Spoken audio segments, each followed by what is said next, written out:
هام جدا جدا لكل عملاء البنك الأهلي المصري، سواء انت فاتح حساب توفير في البنك الأهلي أو عامل أي شهادة في البنك الأهلي.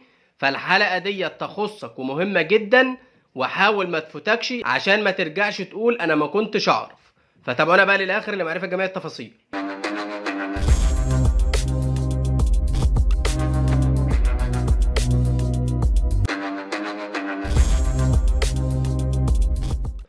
السلام عليكم اعزائي متابعي قناه بنوك مصر.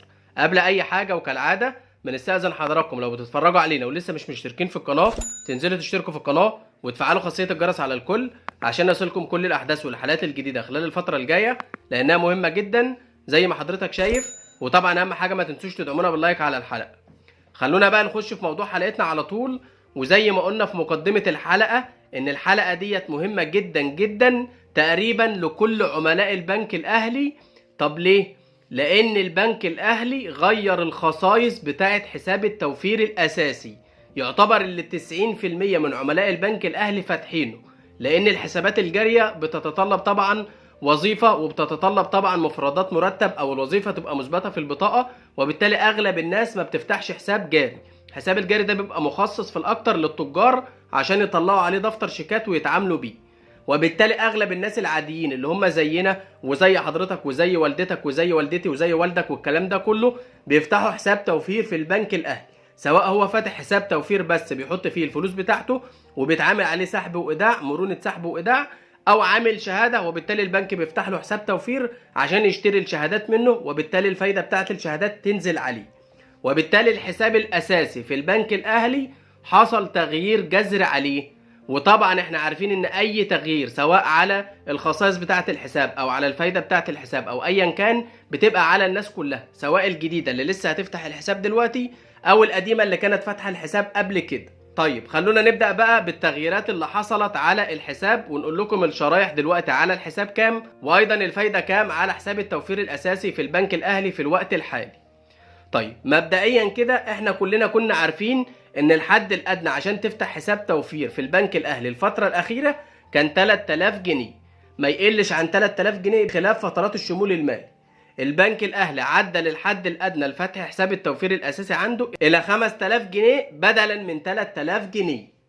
طيب الحاجه الثانيه ان احنا كنا عارفين ان عشان يتحسب لك فايده على الحساب ده لازم رصيدك في الحساب يبقى اكتر من 3000، من اول 3000 جنيه يبتدي يحسب لك فايده. البنك برضو غير الشريحه دي وخلاها بدل من 3001 خلاها اكتر من 10000 جنيه.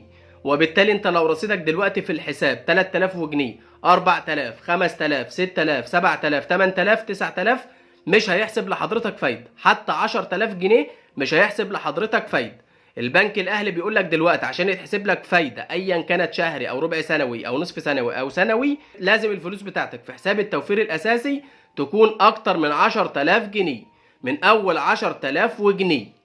فدول حاجتين مهمين جدا جدا حصلوا في البنك الاهلي على الحساب الاساسي.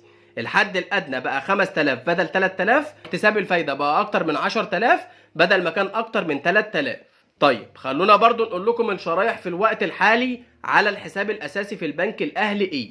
وزي ما موضح قدام حضرتك كده اهو، حتى 10000 جنيه مش هيحسب لحضرتك فايده ايا كانت دوريه الصرف.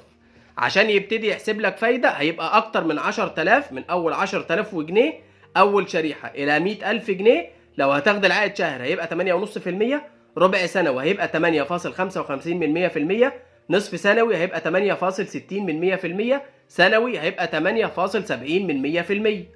تاني شريحة أكتر من 100000 لحد 500000، الشهري 8.75%، الربع سنوي 8.85%، النصف سنوي 8.90%، السنوي 9%. وبقية الشرايح كده زي ما حضرتك شايف لحد ما تصل إلى أعلى شريحة في الوقت الحالي على حساب التوفير الأساسي في البنك الأهلي. الشهري 12.30%، الربع سنوي 12.35%، النصف سنوي 12.40%، السنوي 12.5%. فدي كده أعلى شريحة على الحساب الأساسي في البنك الأهلي، حساب التوفير الأساسي.